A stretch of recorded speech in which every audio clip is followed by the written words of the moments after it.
Hello दोस्तों, आज हम इलेक्ट्रिसिटी के बारे में पढ़ेंगे। देखिए, अगर आपको इलेक्ट्रिसिटी को समझना है तो सबसे पहले आपको उसके सोर्स को समझना होगा।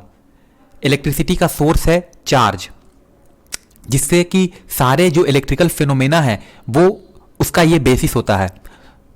तो आइए पहले चार्ज को समझते हैं।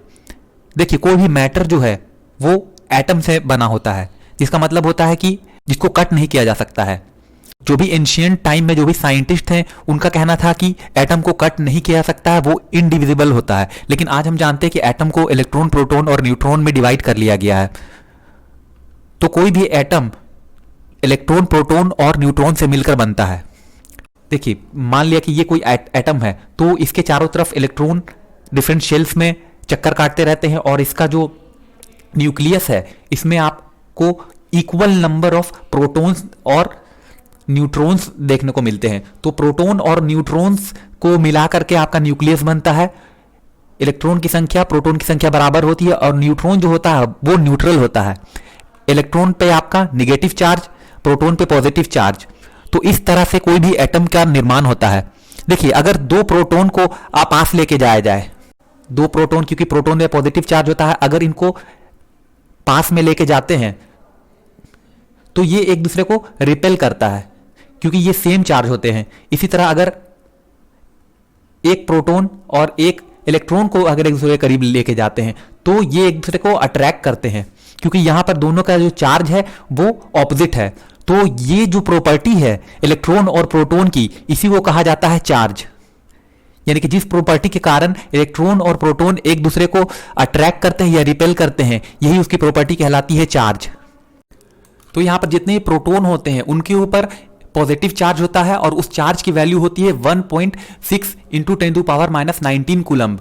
इसके अलावा जो इलेक्ट्रॉन होते हैं वो भी इक्वल चार्ज रखते हैं, बट इनका वैल्यू जो होता है वो निगेटिव वैल्यू होता है। यानी कि इसकी वैल्यू होती है -1.6 इंटू 10⁻⁻19 कूलम्ब।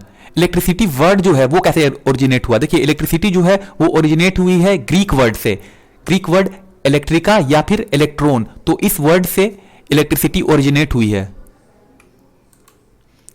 देखिए, ग्रीक फिलोसोफर जिनका नाम था थेल्स, उन्होंने सबसे पहले इस अट्रैक्टिंग कैपेसिटी जो होती है किसी भी मटेरियल की, उसको सबसे पहले उन्होंने ऑब्जर्व किया था। उन्होंने देखा कि जो अगर हम एक मटेरियल को दूसरे मटेरियल से रब करते हैं तो वो एक दूसरे को अट्रैक्ट करती है।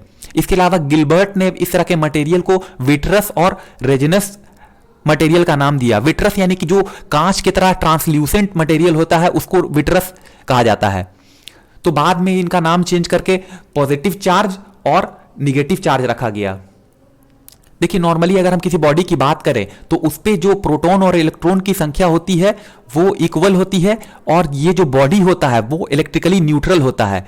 इलेक्ट्रिकली न्यूट्रल कहने का मतलब उस पे नेट चार्ज जो होता है वो जीरो होता है। यानी कि अगर कोई ये बॉडी है तो इस पे जितने अमाउंट ऑफ प्रोटॉन होंगे उतने ही अमाउंट ऑफ इलेक्ट्रॉन भी होंगे। तो इस तरह से जो नेट चार्ज होगा इस बॉडी पे वो जीरो हो जाता है। अगर यहां दो प्रोटॉन है तो इलेक्ट्रॉन की संख्या भी उतनी ही होगी, यानी कि उतने ही इलेक्ट्रॉन इसके शेल में चक्कर काटते हुए होंगे। जैसे यहां पर मैंने 5 इलेक्ट्रॉन दिखाया तो जो प्रोटॉन की संख्या है वो भी 5 होगी। तो इस तरह से जो नेट चार्ज कहा जाएगा वो यहां पर जीरो हो जाता है। इसीलिए इस तरह की बॉडी को न्यूट्रल कहा जाता है।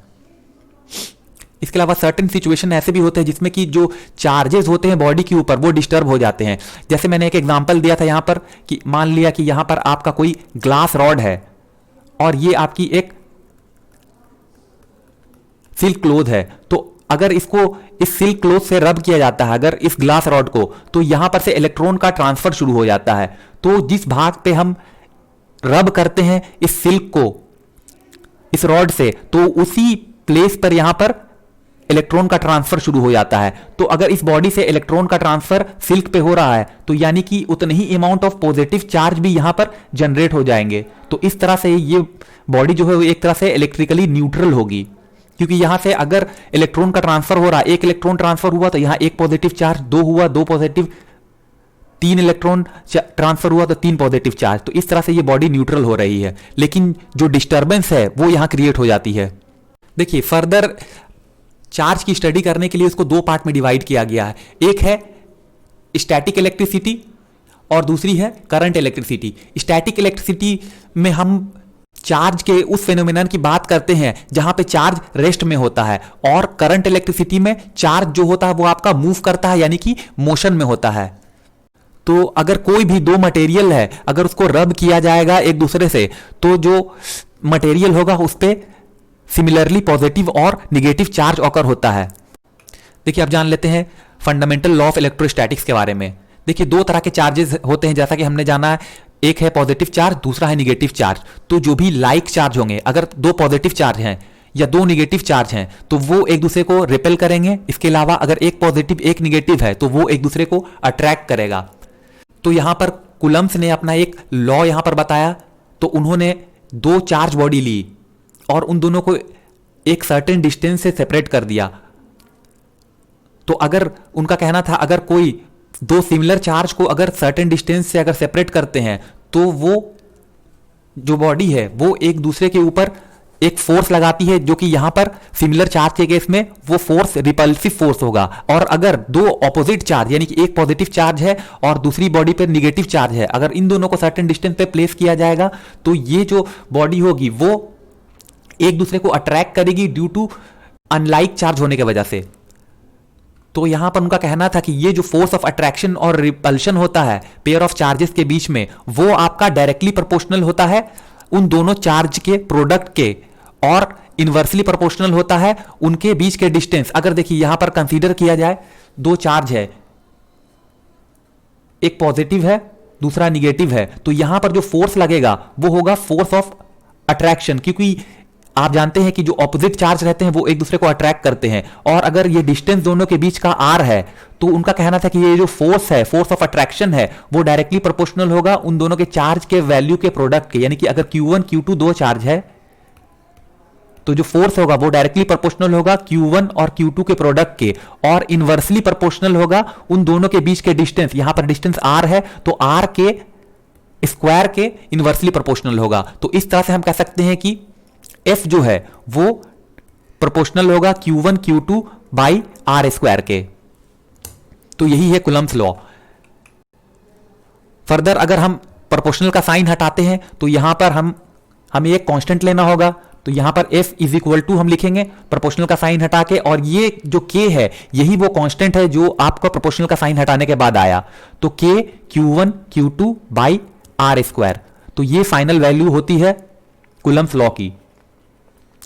तो K जो है वो आपका प्रोपोर्शनलिटी कांस्टेंट होता है, जिसकी वैल्यू होती है 9 into 10 to the power 9 newton metre square पर कूलम्ब स्क्वायर। तो यहां पर भी सेम केस होगा, अगर सिमिलर चार्ज है तो यहां पर फोर्स ऑफ रिपल्शन होगा, और अगर ऑपोजिट चार्ज है तो फोर्स ऑफ अट्रैक्शन होगा। अब बात करते हैं कंजर्वेशन ऑफ इलेक्ट्रिक चार्ज के बारे में। देखिए कंजर्वेशन ऑफ इलेक्ट्रिक चार्ज कहने का मतलब कि चार्ज जो है वो कंजर्व रहेगा, यानी कि नेट चार्ज जो किसी भी सिस्टम पे किसी भी बॉडी पे होगी वो हमेशा सेम होगी। ना तो उसको हम क्रिएट कर सकते हैं ना डिस्ट्रॉय कर सकते हैं। हाँ, हम उस चार्ज को एक मटेरियल से दूसरे मटेरियल के ऊपर ट्रांसफर जरूर कर सकते हैं। इसको समझने के लिए हम एक एग्जाम्पल से इसको देखते हैं। अगर हम किसी एबोनॉइड के रॉड को अगर रब करते हैं किसी फर से, तो यहां से फर से क्या होगा, आपका इलेक्ट्रॉन का ट्रांसफर शुरू हो जाएगा एबोनॉइड के रॉड पे। तो यानी कि अब यहां पर क्या हो गया, इस बॉडी पर जो इलेक्ट्रॉन की संख्या हो गई वो यहां पर ज्यादा हो गई। तो लेकिन जैसे ही यहां से इलेक्ट्रॉन का ट्रांसफर शुरू हुआ तो यहां पर same amount of positive charge आ जाते हैं। यानी कि ये चार्ज जो पॉजिटिव चार्ज आए वो क्यों आए, क्योंकि यहां पर एक वैकेंसी क्रिएट हो गई इस इलेक्ट्रॉन के ट्रांसफर की वजह से, और वो वैकेंसी जो है वो पॉजिटिव चार्ज के द्वारा फिल की गई। तो यहां पर अगर बात की जाए नेट चार्ज की सिस्टम पे, तो ये नेट चार्ज तो सेम ही रहे ना। पहले अगर छह चार्ज थे दोनों के ऊपर, तो अब यहां पर से 3 इलेक्ट्रॉन इसमें ऐड हुए और 3 प्रोटॉन यहां पे इस पे ऐड हुए। तो ये टोटल दोनों पर 9 इज इक्वल टू 9, यानी कि यहां पर चार्ज जो है वो कंजर्व रहा, ना ही यहां पर चार्ज क्रिएट हुआ ना ही डिस्ट्रॉय हुआ। अगर क्रिएट होता तो किसी एक बॉडी पे चार्ज ज्यादा होना चाहिए था और दूसरे बॉडी पे कम होना चाहिए था, लेकिन यहां पर तो चार्ज की वैल्यू जो है वो दोनों पे सेम है। तो यहां से हम कह सकते हैं कि चार्ज जो है वो कंजर्व है, उसको ना तो क्रिएट किया जा सकता है ना डिस्ट्रॉय किया जा सकता है। अब जान लेते हैं इंसुलेटर और कंडक्टर के बारे में। देखिए इंसुलेटर वैसे मटेरियल होते हैं जो कि इलेक्ट्रिसिटी को अलाउ नहीं करते हैं कि इलेक्ट्रिसिटी उसमें फ्लो करे उस बॉडी के अंदर, यानी कि ये बैड कंडक्टर भी होते हैं चार्ज के, यानी कि चार्ज का फ्लो इनके अंदर नहीं होता है। इसके अलावा अगर कंडक्टर की बात की जाए तो ये अलाउ करते हैं इलेक्ट्रिक करंट या चार्ज को फ्लो करने के लिए।